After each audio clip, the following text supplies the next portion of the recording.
Alright, what's up everyone? We're doing a quick little demo on how to use your cake katana with all of these name brand sprinkles. It shouldn't matter what name brand. It does help to have a glossy or shiny type candy or candy pearl or dragee. So first we take whatever icing you like to use. I'm not a cake artist at all, so we just got some from the craft store. This is just Wilton and it's in a purple, so we're just gonna squeeze a little bit in like that.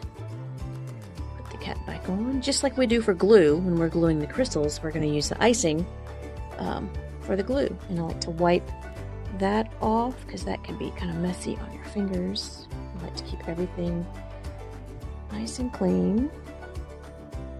Okay, so we have the icing loaded into the syringe, and I'm just going to add a couple of dots here. Oops, keep that clean. So that we can add a few more.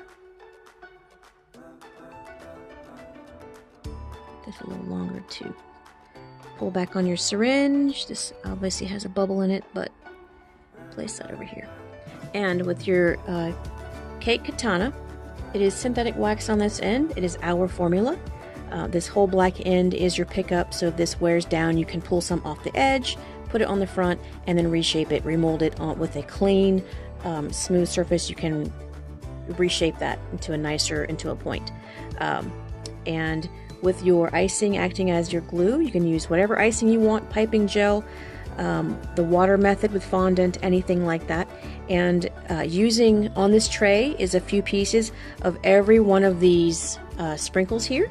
So we're going to start with, let's see, a couple of we did yellow on the other side. We'll just do some of the silver ones. And if they're edible or non-edible, that's up to how you choose your sprinkles or your candy pearls. Again, we are not cake artists here, but with the cake katana, it's going to help you guys pick up and place your edible or non-edible items. So once you touch it, sometimes you have to give it a firm touch, and then you touch it into the icing and it comes right off. The larger the item is, the more firm you can press, but you should never jab or stab at your items. That one I went a little too fast. And every couple of pearls that you put in, keep a wet cloth near to always wipe that clean, because you will get sugar buildup every single time you touch a candy pearl or dragee. So always keep that nice and clean. A little damp paper towel will do the trick. And I'll put a few more of these silver ones on here. And then how about a tiny one? Perfect. And so now I'm going to clean that off again.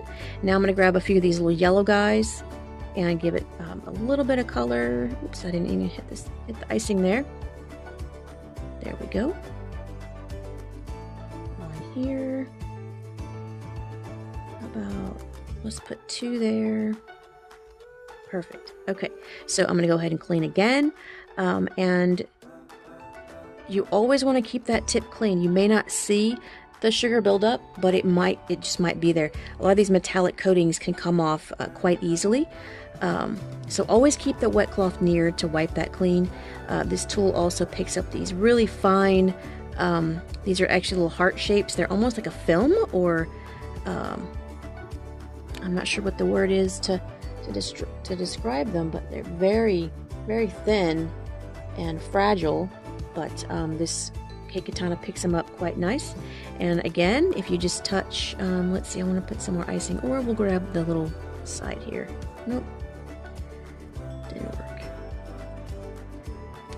So we'll add a little bit more icing. How about onto these guys?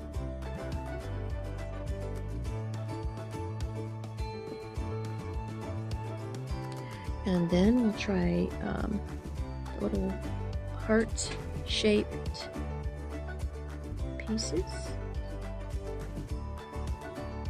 Just touch the icing.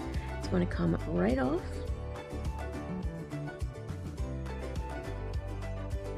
Picks up many at a time on these guys.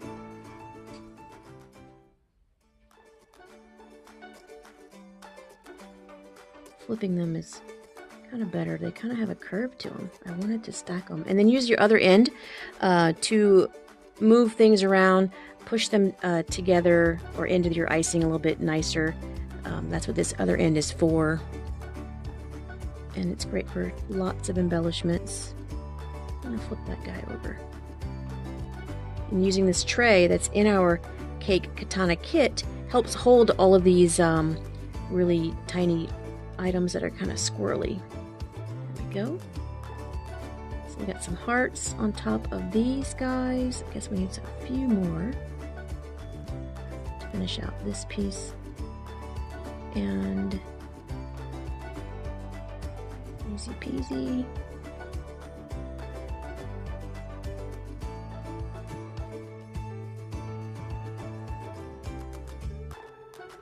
There we go. And now we'll just show how it can also work with these larger items. I'm going to put a little more icing, and I'm trying to work vertical because that's how you guys on your cakes do work. So we'll put some icing there. And these are some cute little puppy dog bones. Because this one's heavier, I do kind of let's clean that off. I touch it, I give it some pressure, and then I pick it up. That way it's onto the tool, and then you want to have your wet icing right there. And we're going to go ahead and clean that off because these aren't as shiny as the other ones, so they're going to have a little residue. Again, you want to touch and give it some pressure, and then pick it up, and then touch your icing right there. And that's it. Always keep this tip clean. That's the main trick to working with all your sugar and candy pearls and dragees. Let us know if you have any questions. See you soon.